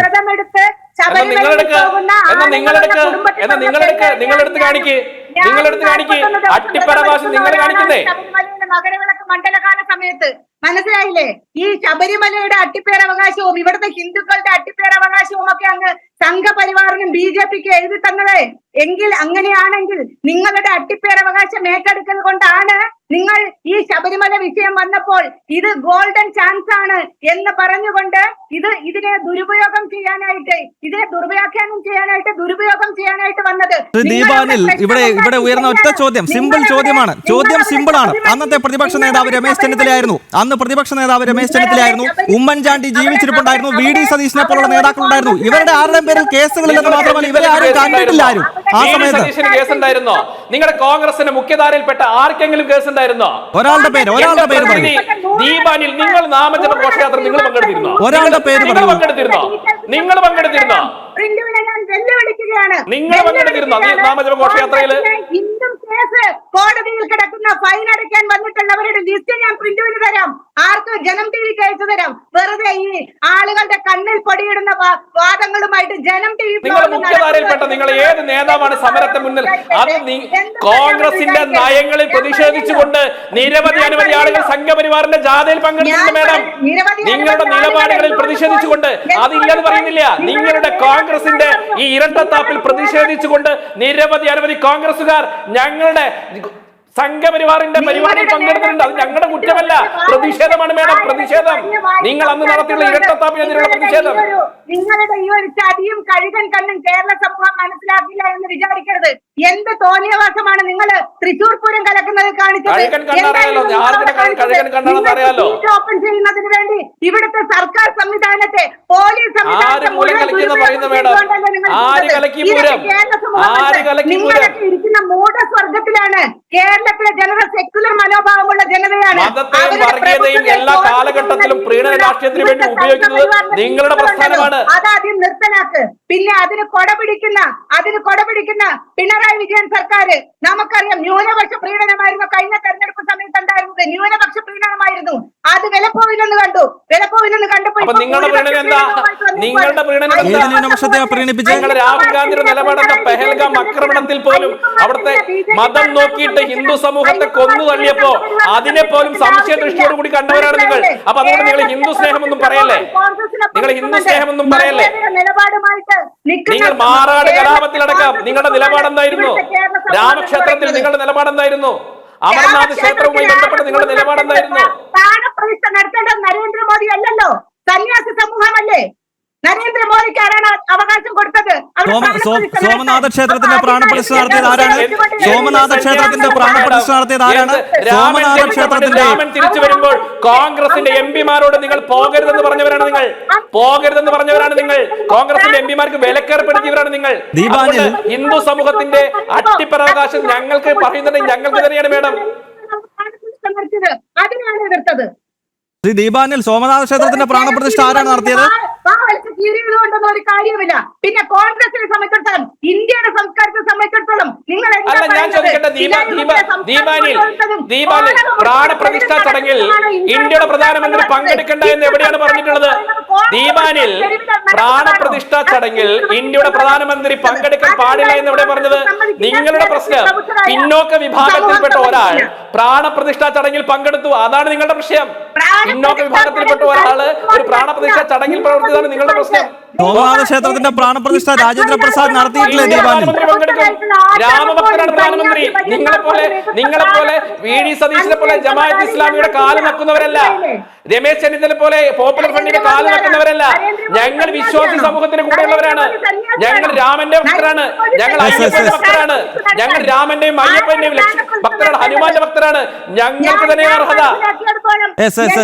രണ്ടുപേരിലേക്ക് മടങ്ങിയെത്താം. പ്രാണപ്രതിഷ്ഠ പ്രധാനമന്ത്രിക്ക് നടത്താൻ അവകാശമില്ല എന്ന് പറയുന്നതിൽ ഒരു അടിസ്ഥാനവുമില്ല. നമ്മുടെ സോമനാഥ ക്ഷേത്രത്തിന്റെ പ്രാണപ്രതിഷ്ഠ അന്നത്തെ രാഷ്ട്രപതിയായിരുന്ന ഡോക്ടർ രാജേന്ദ്ര പ്രസാദ് നടത്തിയിട്ടുണ്ട്. കോൺഗ്രസിന്റെ അന്നത്തെ തലമുതിർന്ന നേതാക്കൾ സർദാർ വല്ലഭഭായ് പട്ടേലാണ് ക്ഷേത്ര നിർമ്മാണത്തിന് തുടക്കം കുറിച്ചത്. പിന്നീട് പന്തിനെ പോലുള്ള കോൺഗ്രസ് നേതാക്കൾ അത് ഏറ്റെടുക്കുകയും രാജേന്ദ്ര ബാബുവിനെ പോലുള്ള ഈ രാഷ്ട്രത്തിന്റെ ഏറ്റവും പ്രഥമ പൗരൻ തന്നെ ആ പ്രാണപ്രതിഷ്ഠാ ചടങ്ങിന് നേതൃത്വം നൽകുകയും ഒക്കെ ചെയ്തത് ചരിത്രമാണ് എന്ന് ഈ ഘട്ടത്തിൽ ഓർമ്മപ്പെടുത്തുന്നു. ജയരാജ്, ഇവിടെ ഭക്തരുടെ ഭാഗത്ത് നിന്നുണ്ടാകുന്ന മറ്റൊരു ചോദ്യം എന്നത്, ഇന്നലെ ഇപ്പോൾ വളരെ പ്രകോപനമുണ്ടാക്കുന്ന ഒരു ഫേസ്ബുക്ക് പോസ്റ്റ് ബിന്ദു അമ്മണിയുടെ ഭാഗത്ത് നിന്നുണ്ടായിരിക്കുകയാണ്. നമുക്കറിയാമല്ലോ, ബിന്ദു അമ്മണി എന്ന് പറയുമ്പോൾ ലക്ഷക്കണക്കിന് വരുന്ന അയ്യപ്പ ഭക്തരുടെ വികാരങ്ങളെ വ്രണപ്പെടുത്തിയ ഒരു ആക്ടിവിസ്റ്റാണ്. അവർ ആവശ്യപ്പെട്ടിരിക്കുന്നത് മുഖ്യമന്ത്രി പിണറായി വിജയന് കത്ത് നൽകിയിരിക്കുകയാണ്. ആ കത്തിൽ പറയുന്നത് അവർക്ക് പമ്പയിലെത്തുവാനും ഈ അയ്യപ്പ ഭക്ത സംഗമത്തിൽ പങ്കെടുക്കുവാനുമുള്ള അവസരം സംസ്ഥാന സർക്കാർ തന്നെ ഒരുക്കണമെന്നുള്ളതാണ്. മുൻപ് ഇതേ സംസ്ഥാന സർക്കാരാണ് രഹന ഫാത്തിമയെയും അതുപോലെ തന്നെ ബിന്ദു അമ്മിണിയെയും കനകദുർഗയും ഒക്കെ വലിയ പ്രൊട്ടക്ഷനോടുകൂടി ശബരിമല സന്നിധാനത്ത് എത്തിച്ചത്. അത് ഒരു ഘട്ടത്തിൽ ആചാര ലംഘനമായി മാറി. അപ്പോൾ ബിന്ദു അമ്മിണിയുടെ ഈ ഒരു ആവശ്യം സംസ്ഥാന സർക്കാർ പരിഗണിക്കുമോ? ബിന്ദു അമ്മിണിയുടെ വിഷയത്തിൽ പറയുന്നതിന് മുമ്പിൽ ഈ സംഭവമൊക്കെ തുടങ്ങുന്നത് ഈ ശനി ഷിഗ്നാപൂർ ക്ഷേത്രത്തിലെ സ്ത്രീ പ്രവേശനവുമായിട്ട് ബന്ധപ്പെട്ട് 2016 ഒരു വിധിയുണ്ടായി. 400 വർഷം നീണ്ടു നിന്ന ഒരു ആചാരത്തിനെയാണ് ലംഘിച്ചുകൊണ്ട് ആ ബാൻ ലിഫ്റ്റ് ചെയ്തിട്ട് സ്ത്രീകളുടെ പ്രവേശനം മുംബൈയിൽ സാധ്യമാക്കിയത്. അതിനെ തുടർന്നിട്ടുള്ള വിധി ശബരിമല ക്ഷേത്രത്തിലുണ്ടായത്. ആ ശബരിമല ക്ഷേത്രത്തിൻ്റെ പ്രത്യേക സാഹചര്യം അനുസരിച്ച് അതിൻ്റെ വിധി നൈഷ്ഠിക ബ്രഹ്മചാരിയാണെന്നും മറ്റുമൊക്കെ പറഞ്ഞിട്ട് അതിൻ്റെ അപ്പീൽ കൊടുത്തെങ്കിലും അപ്പീലുകളൊന്നും അനുവദിക്കാതിരിക്കുകയും സ്ത്രീ പ്രവേശം സാധ്യമാവുകയും ചെയ്യുന്നൊരു വിധി വന്നു. അപ്പോൾ ആ വിധി നടപ്പിലാക്കണമെന്ന ഉത്തരവാദിത്ത ഗവൺമെൻറ്റിന് വന്നു. അന്നേരം ചില ആളുകൾ ഗവൺമെൻറ്റിനെ സമീപിച്ചു, ഞങ്ങൾക്കിവിടെ ഇതിനകത്ത് എൻട്രൻസ് വേണമെന്ന് പറഞ്ഞപ്പോൾ അവരുടെ വിധി ശബരിമലയിൽ ജയരാജ് സാർ അങ്ങൊന്ന് തിരുത്തണം, അങ്ങ് തെറ്റിദ്ധരിപ്പിക്കല്ലേ. ശബരിമലയിൽ ഇപ്പോഴും ഒരു വിലക്കില്ല. നിങ്ങൾ യുവതി പ്രവേശനം എന്ന് പറയും സാർ, നിങ്ങൾ സ്ത്രീ പ്രവേശനത്തിന് ശബരിമല എവിടെയാണ് വിലക്കുള്ളത്?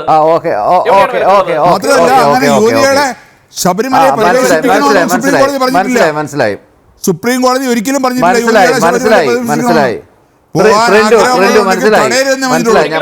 ഒരു സ്ത്രീയെങ്കിലും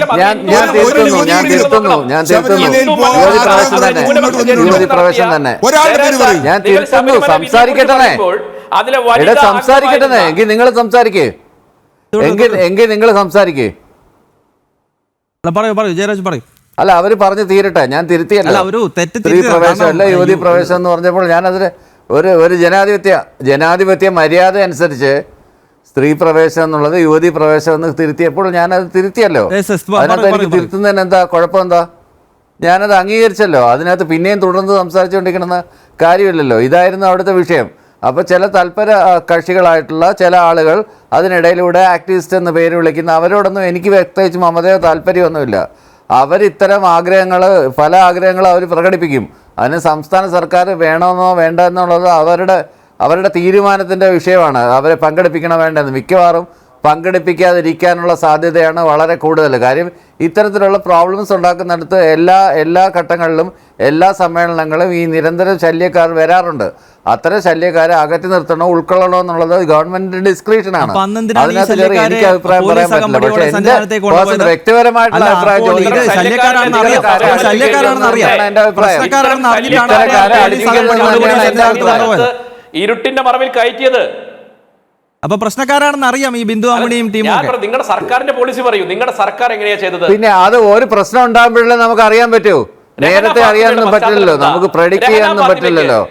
നമുക്ക് നേരത്തെ പ്രഡിക്റ്റ് ചെയ്യാൻ പറ്റില്ലല്ലോ ആളുകളുടെ താല്പര്യങ്ങൾ എന്താണ്, അവർക്ക് പബ്ലിസിറ്റി ക്രൈസ് ആണെന്നാണ് നമുക്ക് ശബരിമലയിലേക്ക് രഹന ഫാത്തിമ പോകുമ്പോൾ അവരുടെ പശ്ചാത്തലം നിങ്ങൾക്കറിയില്ലേ? നിങ്ങൾക്കറിയില്ലായിരുന്നോ? കനകദുർഗയുടെ പശ്ചാത്തലം നിങ്ങൾക്കറിയില്ലായിരുന്നോ? ബിന്ദു അമ്മയുടെ പശ്ചാത്തലം നിങ്ങൾക്കറിയില്ലായിരുന്നോ? നിങ്ങൾ എത്ര പേരെ കൊണ്ടുവന്നു? അത് അവരുടെ പശ്ചാത്തലം അറിയാഞ്ഞിട്ടാണോ നിങ്ങൾ അവരെ കടത്തിവിട്ടാൻ വേണ്ടി എല്ലാ സപ്പോർട്ടും ചെയ്തു കൊടുത്തത്? പോലീസ് പ്രൊട്ടക്ഷൻ ഉണ്ടായിരുന്നല്ലോ. ഇരുട്ടിന്റെ മറവിൽ രാത്രി പുലർച്ചയ്ക്ക് നിങ്ങളല്ലേ കയറ്റിവിട്ടത്? നിങ്ങൾ അവരെങ്ങനെയാണ് കടത്തിവിട്ടത്? അപ്പൊ അതൊക്കെ നിങ്ങൾ അറിഞ്ഞുകൊണ്ട് ചെയ്തതാണ്. വീണ്ടും ഇത്തരത്തിലുള്ള കാര്യങ്ങൾ ആവർത്തിക്കാതിരിക്കാനാണ് ഇത്തരത്തിലുള്ള പരിപാടികൾ വേണ്ട എന്ന് ഞങ്ങൾ ഒരു ജനാധിപത്യ മര്യാദയൊക്കെ കാണിച്ചോളാം. പ്രിന്റ് സംസാരിച്ചപ്പോ ഞാൻ എന്തെങ്കിലും ഇടപെട്ടോ? പ്രിന്റ് സംസാരിച്ചപ്പം ഞാനിവിടെ മര്യാദയ്ക്ക് കേട്ടോണ്ടിരുന്നല്ലേ? ഒരു ജനാധിപത്യ സാമാന്യ ജനാധിപത്യ മര്യാദയൊക്കെ കാണിച്ചോളാം. അതില്ലാന്നുണ്ടെങ്കിൽ ഞാൻ താങ്കളുടെ ചോദ്യങ്ങൾക്ക് ഉത്തരം പറയാനല്ല ഇവിടെ വന്നിരിക്കുന്നത്. ഞാൻ എന്നെ ജനൻ ടിവിയിൽ നിന്ന് വിളിച്ച ഇപ്പൊ സംസാരിക്കുന്ന ആങ്കർ ചോദിക്കുന്ന ചോദ്യങ്ങൾക്ക് ഉത്തരം പറയാനാണ് ഞാൻ ഇവിടെ വന്നിരിക്കുന്നത്. എന്നോട് എന്തെങ്കിലും ചോദ്യം ചോദിക്കണേ ആങ്കർ എന്നോട് ചോദിക്കും. എന്തെങ്കിലും ക്ലാരിഫിക്കേഷൻ ഉണ്ടെങ്കിൽ അവിടെ ക്ലാരിഫൈ ചെയ്താൽ മതി, അല്ലെ താങ്കളുടെ ഊഴം വരുമ്പോൾ തിരുത്തിയാൽ മതി. അല്ലാതെ ഇതിനിടയ്ക്ക് കയറി ഇന്റർഫിയർ ചെയ്യുന്നത് ശരിയായ നടപടിയല്ല. അത് വളരെ മോശപ്പെട്ട ഒരു പ്രവൃത്തിയാണ്. അത് ജനാധിപത്യ മര്യാദയല്ല. പിന്നെ ഫാസിസ്റ്റുകളോട് ജനാധിപത്യം പഠിപ്പിക്കാൻ ഞാൻ ആളല്ല. അത് പറഞ്ഞിട്ട് കാര്യമില്ല. കാര്യം അവരുടെ ചട്ടക്കൂട് അങ്ങനെയാണ്. അവരിങ്ങനെ പറഞ്ഞുകൊണ്ടേയിരിക്കും, ബാക്കിയുള്ളവരെല്ലാം കേട്ടുകൊണ്ടേയിരിക്കണം. അതൊരു മൻ കി ബാത്ത് പോലെ ഇങ്ങനെ തുടരും. തിരിച്ചു ചോദ്യങ്ങളൊന്നും പാടില്ല, ഇങ്ങോട്ട് പറഞ്ഞുകൊണ്ടേയിരിക്കും. അതാണല്ലോ നമ്മൾ കണ്ടുവരുന്നത്. അതവിടെ നിൽക്കട്ടെ. അപ്പോൾ നമ്മൾ പറഞ്ഞു വന്നത് ഇതാണ്, ഇത്തരത്തിലുള്ളൊരു വിഷയം ഉത്തർപ്രദേശ് സർക്കാരിന് നടത്താം, കുംഭമേളയുടെ വിഷയത്തെ നടത്താം, കേരളത്തിൽ നടത്തിക്കൂടാ. ഇവിടെ കഴിഞ്ഞ വർഷം ഒരു വലിയ പ്രചരണം നടത്തിയായിരുന്നല്ലോ ശബരിമല വിഷയമായിട്ട് ബന്ധപ്പെട്ട്. ആരും കാണിക്കിടരുത്. എന്നിട്ട് എന്തായി? RSSന്റെയും BJPയുടെയും അത്തരം ജൽപ്പനങ്ങളെ ജനങ്ങൾ ചവറ്റുകുട്ടയിലെറിഞ്ഞു. ഈ പറയുന്ന ഭക്തന്മാർ ചവറ്റുകുട്ടയിലെറിഞ്ഞു. ശബരിമല വരുമാനം വർദ്ധിച്ചതാണ് നമ്മൾ കണ്ടത്. ഈ VHPയും BJPയും RSSും അടക്കം കൊണ്ടുപിടിച്ച പ്രചരണം നടത്തിയിട്ട് കാണിക്കയിടരുതെന്ന് പറഞ്ഞിട്ട് എന്താ ഉണ്ടായത്? അവരെ ജനം അംഗീകരിച്ചോ? അവരുടെ കുൽസിത പ്രവൃത്തിയെ ജനം തിരിച്ചറിയല്ലേ ചെയ്തത്? അതുകൊണ്ടല്ലേ അവിടെ വരുമാനം വർദ്ധിച്ചത്? അതുകൊണ്ടല്ലേ അവിടെ യാതൊരു പ്രശ്നങ്ങളും ഇല്ലാതെ ജനങ്ങൾ കഴിഞ്ഞ പ്രാവശ്യം ടോക്കൺ വെച്ച് കൃത്യമായിട്ട് ആളുകൾ അറ്റൻഡ് ചെയ്തിട്ട് വന്നത്? ടോക്കൺ നിയന്ത്രണം ഏർപ്പെടുത്തിയതിന് എന്തൊക്കെ പ്രശ്നങ്ങളായിരുന്നു? അവസാനം നിയന്ത്രണം വേണ്ടി വന്നു. ആ നിയന്ത്രണത്തിനനുസരിച്ച് ആളുകളെ കയറ്റിവിട്ടു. അതിനുമുമ്പ് പ്രശ്നം. അപ്പോൾ ഒരു പ്രശ്നം ഉണ്ടാക്കാനായിട്ട് എന്തെല്ലാം ഓപ്ഷൻസ് ഉണ്ട് എന്ന് നോക്കിയിരിക്കുക. കാര്യം വേറെ ഒന്നുമില്ല. ഈ ഡിവൈഡ് ഹിന്ദു മുസ്ലിം ക്രിസ്ത്യൻ ഡിവിഷനൊന്നും കേരളത്തിൽ നടക്കത്തില്ല. കേരളത്തിന് അതിശക്തമായൊരു സെക്കുലർ ഫാബ്രിക് ഉണ്ട്. അത് നടപ്പിലാക്കണമെന്നുള്ള ദിവാസ്വപ്നം കണ്ടുകൊണ്ട് വെള്ളം വെച്ചുകൊണ്ടിരുന്ന ആ വെള്ളം തിളക്കത്തില്ല. A watched pot doesn't boil എന്ന് ഇംഗ്ലീഷിൽ പറയും. നോക്കിക്കൊണ്ടിരിക്കത്തേ ഉള്ളൂ. കേരളത്തിന്റെ അടുപ്പിൽ അത് വേവത്തില്ല. കേരളത്തിന്റെ അടുപ്പിൽ ഒരു കാരണവശാലും അത് വേവിച്ചെടുക്കാം, ശബരിമല വഴി വേവിച്ചെടുക്കാമെന്ന് ഏതെങ്കിലും ഒരുത്തൻ കരുതുന്നുണ്ടെങ്കിൽ, ഏതെങ്കിലും സംഘപരിവാരകാരൻ കരുതുന്നുണ്ടെങ്കിൽ അത് വെറും ദിവാസ്വപ്നമാവും. മലർപ്പടിക്കാരൻ്റെ ദിവാസ്വപ്നമായി അവസാനിക്കുമെന്ന് മാത്രമാണ് വളരെ കൃത്യമായിട്ട് എനിക്ക് രേഖപ്പെടുത്താനുള്ളത്. ഇടത് നിരീക്ഷകൻ ചൂണ്ടിക്കാണിക്കുന്നത് ഇത് മുസ്ലിം ഹിന്ദു പ്രശ്നമാണ് എന്നൊക്കെയുള്ളതാണ്. ശബരിമലയിൽ അല്ലെങ്കിൽ പമ്പയിൽ എന്തിനിപ്പോൾ ഇത്തരം ഒരു സംഗമം നടത്തുന്നു എന്ന കാര്യത്തിലേക്ക് അവർ ഇപ്പോഴും വരുന്നില്ല. എന്ത് ചെയ്താലും കേരളത്തിലെ സെക്യുലർ ഫാബ്രിക്കിനെ പൊളിച്ചെടുക്കാൻ പറ്റില്ല. അവിടെ വാവരുപള്ളി പോയിട്ട് അവിടെ ശബരിമലയെ പോകത്തുള്ളൂ, അല്ലെ ശബരിമല കണ്ടിട്ട് ഇറങ്ങി വന്നിട്ട് വാവരുപള്ളി അറ്റൻഡ് ചെയ്തിട്ട് വരുത്തുള്ളൂ. അതാണ് കേരളത്തിൻ്റെ പ്രത്യേകത. അതാണ് കേരളത്തിൻ്റെ സാംസ്കാരിക തനിമ. അതാണ് കേരളം ഉയർത്തിപ്പിടിക്കുന്ന സാംസ്കാരിക മൂല്യം. അത് തിരിച്ചറിയണമെന്നുണ്ടെങ്കിൽ തലയ്ക്കകത്ത് ആൾ താമസം വേണം. അല്ലാതെ കണ്ണടച്ച് ഇരുട്ടാക്കിക്കൊണ്ട് നടക്കുന്നവരെ അങ്ങനെ ഒരിക്കലും നമുക്ക് ഉണ്ടാക്കി കൊടുക്കാൻ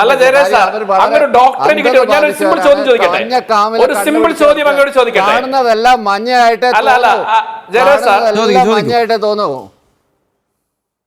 അങ്ങ് ഒരു പൊളിറ്റിക്കൽ സയൻസിൽ ഡോക്ടറേറ്റ് നേടിയ ആളാണെന്ന് എൻ്റെ ഒരു ധാരണ. അത് തെറ്റാണെങ്കിൽ തിരുത്തണം. അങ്ങ് ഈ അയ്യപ്പനും വാവനും തമ്മിൽ സത്യത്തിൽ എന്ത് ബന്ധമാണ് സാറുള്ളത്?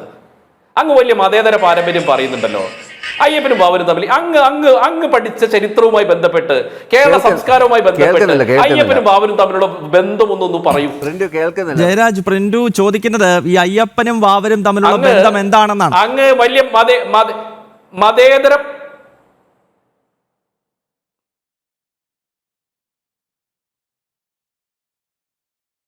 കേരളത്തിലെ വേറെ ഒരു ക്ഷേത്രത്തിലും എല്ലാ മതക്കാർക്കും കയറാൻ പ്രവേശനമുള്ള ക്ഷേത്രങ്ങൾ വളരെ കുറവാണ്.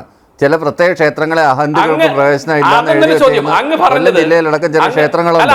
അപ്പൊ എല്ലാ ഗുരുവായൂർ അമ്പലത്തിൽ അങ്ങനെ കയറാൻ പറ്റില്ല. അങ്ങനെ പല ക്ഷേത്രങ്ങളിലും കയറാൻ പറ്റില്ല. അങ്ങനെ സർവ്വ ഞാൻ നേരത്തെ പറഞ്ഞതുപോലെ ശ്രീനാരായണ ഗുരുവൊക്കെ പറഞ്ഞതുപോലെ സോദരത്തേനെ വാഴുന്ന മാതൃകാ സ്ഥാനമാണ് കേരളം.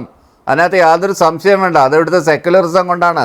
അത് ഇവിടുത്തെ നവോത്ഥാന നായകർ ഉഴുതുമറിച്ച മണ്ണിലാണ് കേരളത്തിലെ ജനത കെട്ടിപ്പിടുത്തിരിക്കുന്നത്. അതുകൊണ്ടാണ് അത് അയ്യങ്കാളി ആയിക്കോട്ടെ, ചട്ടമ്പിസ്വാമി ആയിക്കോട്ടെ, ശ്രീനാരായണ ഗുരുദേവൻ ആയിക്കോട്ടെ, ഇവിടുത്തെ മഹാരഥന്മാർ ഉഴുതുമറിച്ചിട്ട മണ്ണിലാണ് കേരള സമൂഹം ഇരിക്കുന്നത്. അത് ഹിന്ദു അങ്ങനെ ഹൈജാക്ക് ചെയ്യാൻ ശ്രമിക്കല്ലേ? അങ്ങനെ നിങ്ങൾ വിവേകാനന്ദനെ ഹൈജാക്ക് ചെയ്തേക്കല്ലേ? നിങ്ങൾ വിവേകാനന്ദനെ ഹൈജാക്ക് ചെയ്തേക്കല്ലേ? അങ്ങനെ ഹൈജാക്ക് ചെയ്യാൻ ശ്രമിക്കല്ലേ? വിവേകാനന്ദൻ പറഞ്ഞെന്താണെന്നറിയോ? വിവേകാനന്ദ സ്വാമി വിവേകാനന്ദൻ പറയുന്നത് അന്ധവിശ്വാസികളായ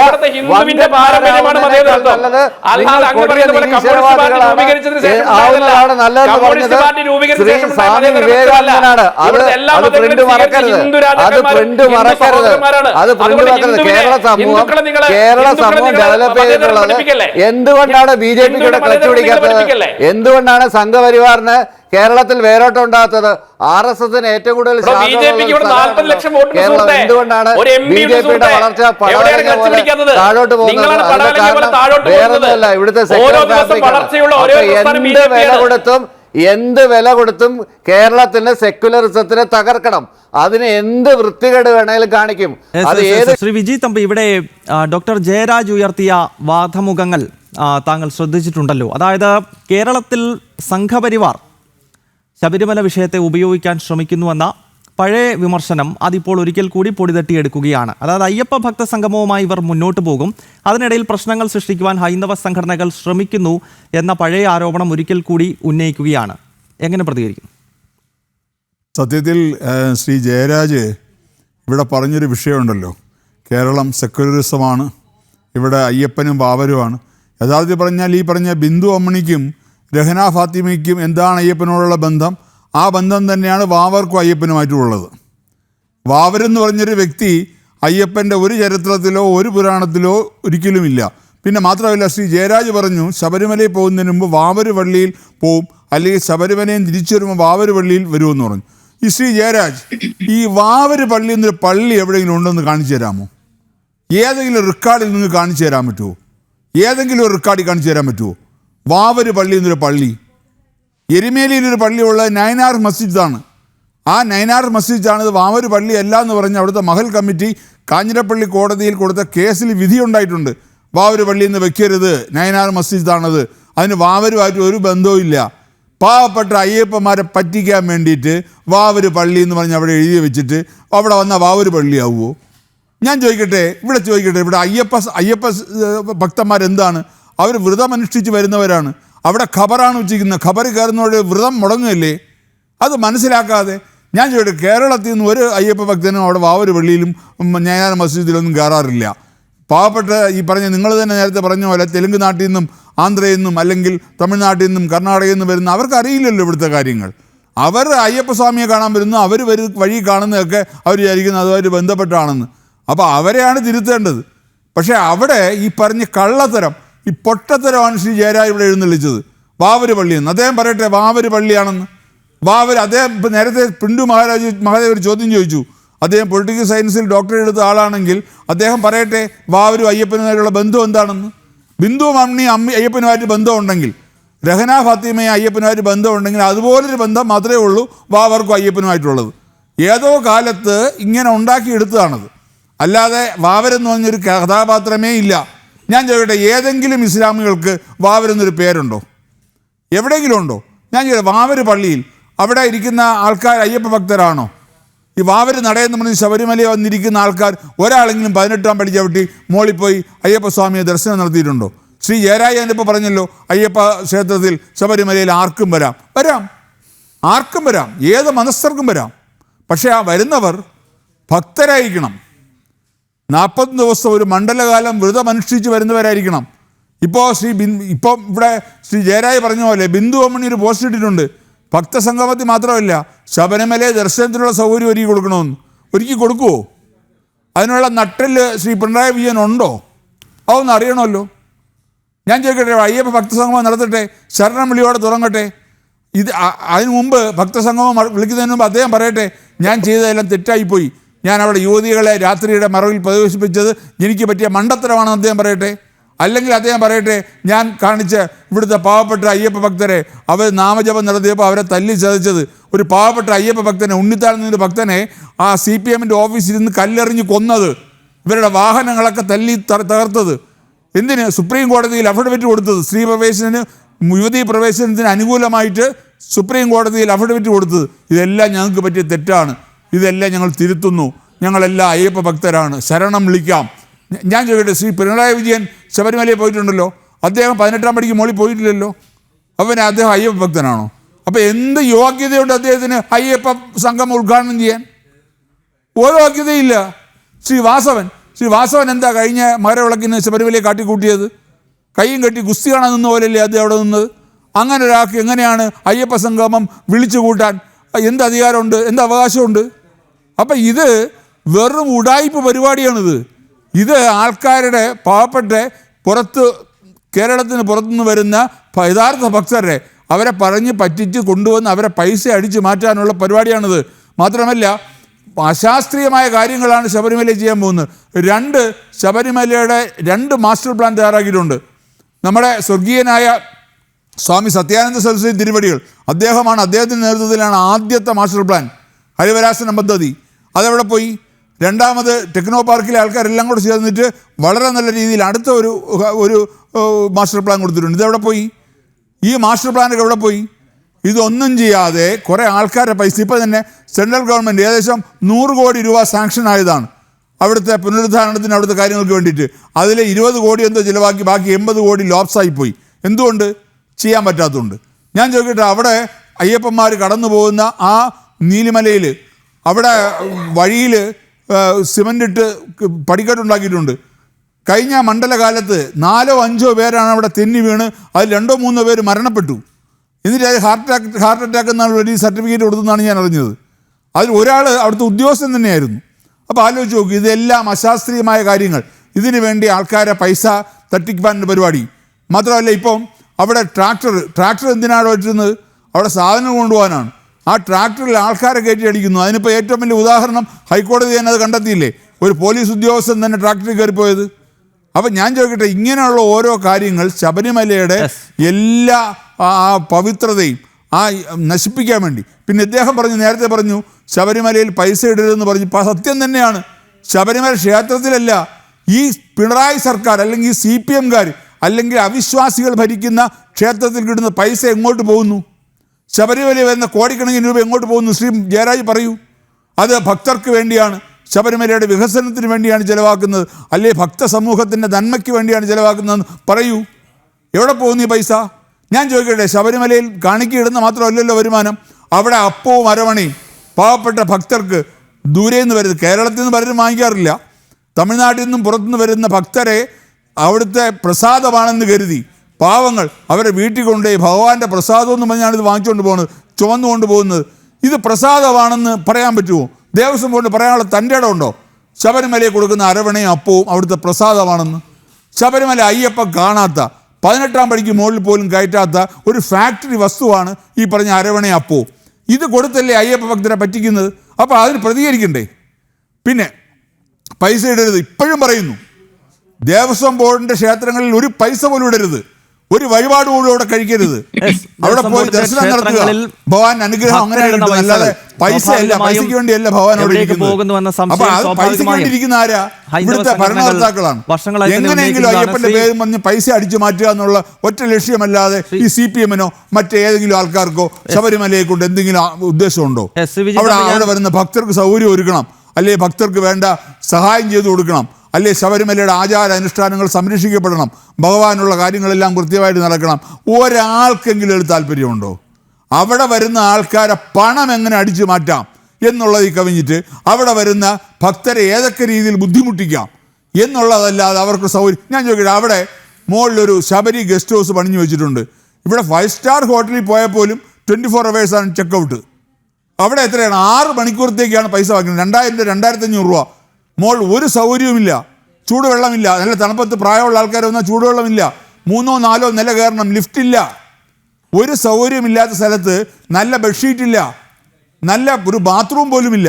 Yes, ഞാൻ അതിന് വിജിത് അവിടെ തമ്പി, 2000-2500 രൂപ ഞാൻ അങ്ങയിലേക്ക് മടങ്ങിയെത്താം. അങ്ങ് ഉന്നയിക്കുന്ന വിഷയങ്ങൾ തീർച്ചയായും വളരെ ഗൗരവമുള്ള ആ വിഷയം തന്നെയാണ്. ശബരിമല ക്ഷേത്രത്തിന്റെ പവിത്രത കാത്തു സൂക്ഷിക്കുന്നത്. ഞാൻ ചോദിക്കട്ടെ, മറ്റൊരു കാര്യം ചോദിക്കട്ടെ, ഇവിടെ ഹൈന്ദവ സംഘടനകൾ അവിടെ അന്നദാനം എത്രയോ കാലമായിട്ട് നടത്തിയിരുന്നു, ഭക്തർക്ക് നല്ല ഭക്ഷണം കൊടുക്കുക എന്നുള്ളത്.